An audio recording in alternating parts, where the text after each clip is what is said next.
Samedi 16 août 2014, le grand show de l'info en mode best-of tout l'été. Et au sommaire cette semaine, le français dans le monde. Il y aurait 220 millions de francophones selon l'OIF. À New York, de plus en plus d'enfants apprennent le français grâce à un programme d'enseignement bilingue. Il a annoncé son retour à la compétition début avril. Michael Phelps s'est engagé sur le Grand Prix de Mesa en Arizona. Et puis un simulateur de vol plus vrai que nature, ça se passe à Roissy.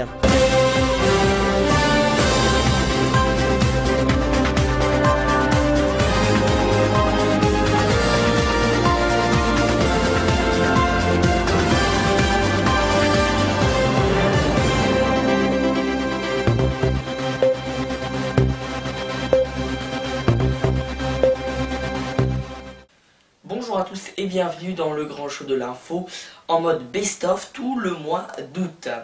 Le français dans le monde, il y aurait en effet 220 millions de francophones dans le monde selon l'OIF, l'Organisation internationale de la francophonie.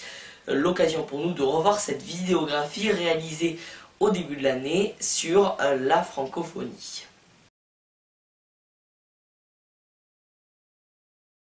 Géographe français Onésime Reclus avant le terme francophonie en 1880 pour désigner les personnes et instances utilisant le français dans le monde. Le nombre de francophones atteint aujourd'hui 220 millions, ce qui fait du français la deuxième langue maternelle de l'Union européenne et la cinquième langue parlée au monde.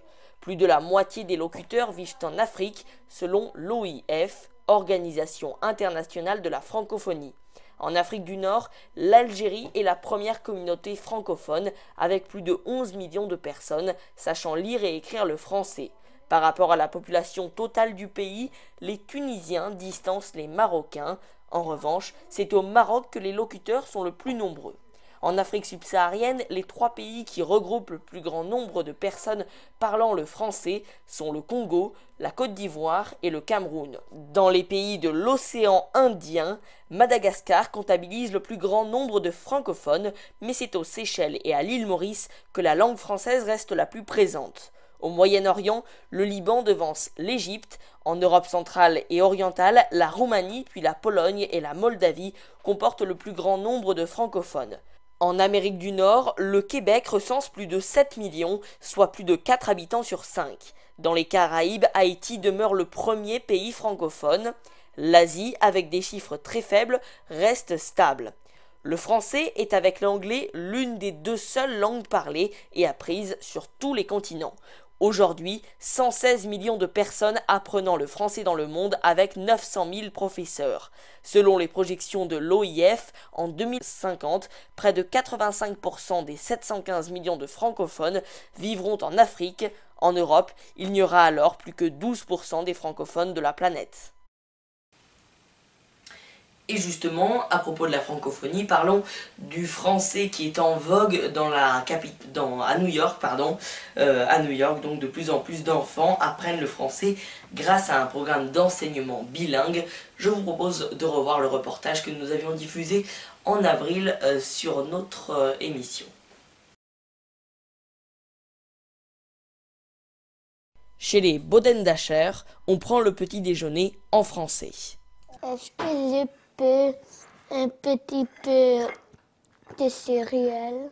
Élève en CE1, Queen est inscrit dans un programme bilingue français-anglais dans une école publique de Brooklyn, pour son plus grand bonheur. Je suis contente de parler français en classe. La loi de New York oblige aux écoles d'ouvrir un programme bilingue si suffisamment de parents en font la demande. Aujourd'hui, ce sont une dizaine d'établissements qui offrent une section bilingue avec plus de 1300 élèves. Financé par le département de l'éducation de New York avec l'appui du gouvernement français, le cursus qui débute en maternelle et qui va jusqu'au CE2 alterne les deux langues d'enseignement. La méthode, elle, est américaine, on travaille seulement par petits groupes.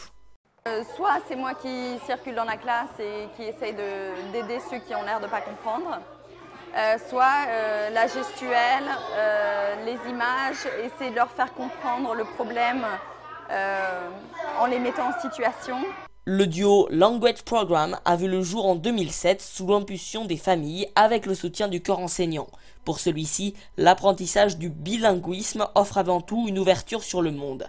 Il sollicite les enfants intellectuellement. Les recherches ont prouvé que le cerveau des enfants qui parlent plusieurs langues fonctionne différemment et qui sont capables de remplir des tâches plus complexes en grandissant. C'est donc évidemment un avantage. Des bénéfices que la communauté française de New York veut étendre à toutes les classes, mais pas seulement. Fabrice Jaumont, responsable éducation auprès de l'ambassade de France, aimerait que l'initiative soit exportée à l'international, en France par exemple. Déjà à New York, on espère aller jusqu'au lycée, jusqu'à la terminale, jusqu'à la terminale, le 12e grade. Je suis sûr que les Français ont envie, les familles françaises auraient envie de mettre leurs enfants dans des programmes bilingues dès l'école primaire. Reste un obstacle de taille, trouver les professeurs qui enseignent en français, car pour exercer, ils doivent être certifiés par l'État de New York.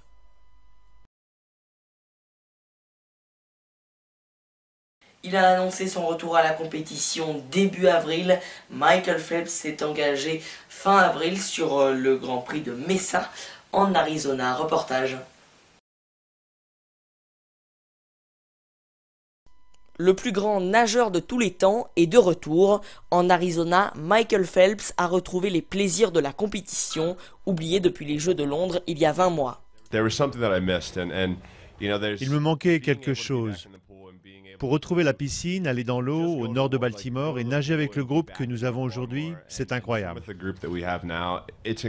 Son retour a fait d'un simple meeting de natation un événement mondial. 5 fois plus de journalistes que l'an dernier ont été accrédités et les 1200 places du Scaling Aquatic Center ont trouvé preneur en 48 heures.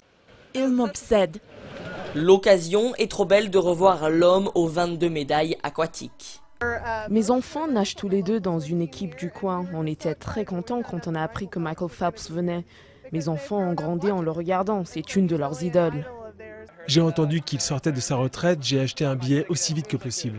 Les autres nageurs le savent, leur sport n'existe pour le grand public que tous les 4 ans pendant les Jeux Olympiques. La présence du Kids de Baltimore est donc une aubaine. En ce moment, il parle de prendre du plaisir et je pense que ça ne peut que l'aider. Réapprendre et redécouvrir son amour du sport.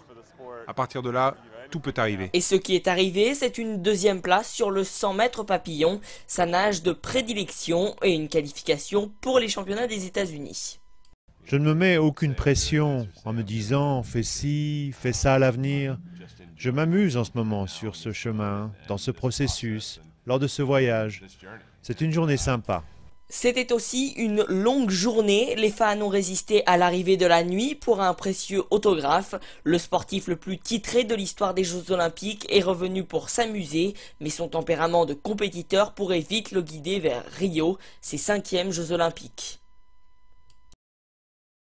Vous rêvez de prendre les commandes d'un avion de ligne, eh bien vous pouvez désormais le faire grâce à l'aéroport de Roissy où des simulateurs de vol réservés aux professionnels ouvrent pour la première fois leurs portes au public.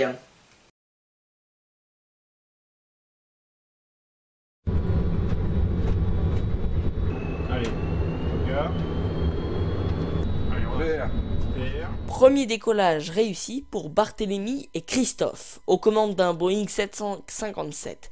Pourtant, nous ne sommes pas à 2000 mètres au-dessus de la campagne française, mais dans un simulateur de vol près de l'aéroport de Roissy. Depuis le 2 avril, la société Smart Flight propose à des particuliers de prendre le manche de ces machines, habituellement réservées aux pilotes. Pour moi, c'est un partage de passion. Et l'idée, c'était donc d'utiliser des simulateurs de vol professionnels qu'utilisent tous les pilotes des grandes compagnies aériennes internationales pour se former et d'ouvrir ces cockpits au grand public. En tout, l'entreprise dispose de 8 simulateurs, chacun correspondant à un type d'avion de ligne différent, mais pas question de mettre les pieds dans un cockpit sans formation. Pendant près d'1 heure et demie, un pilote professionnel enseigne les éléments indispensables pour diriger l'avion. Pas de quoi décrocher un diplôme, mais au moins l'assurance d'éviter un crash immédiat. Le décollage, ça va plutôt pas mal. Ça semble simple, enfin c'est pas simple, mais ça semble simple. L'atterrissage, c'est juste incroyablement difficile. L'intérieur du cockpit est la réplique exacte de celui des avions des grandes compagnies aériennes. Altimètre, radio de bord, transpondeur, il faut avoir l'œil sur tous les instruments et réagir au quart de seconde. Et même pour ce pilote amateur, l'expérience est bluffante. C'est impressionnant, hein. Quand on pousse, on sent vraiment la poussée des réacteurs et on voit l'avion qui monte, l'altimètre qui défile. Moi, dans les avions que je pilote, c'est pas du tout la même chose. Ces simulateurs de vol très réalistes proposeront également des stages aux phobiques de l'avion, mais il faut tout de même dépenser 360 € pour 1 heure de vol. C'est la fin de cette édition, merci de l'avoir suivi et rendez-vous bien évidemment la semaine prochaine pour la suite du Grand Show de l'info et la suite de notre best-of du mois d'août.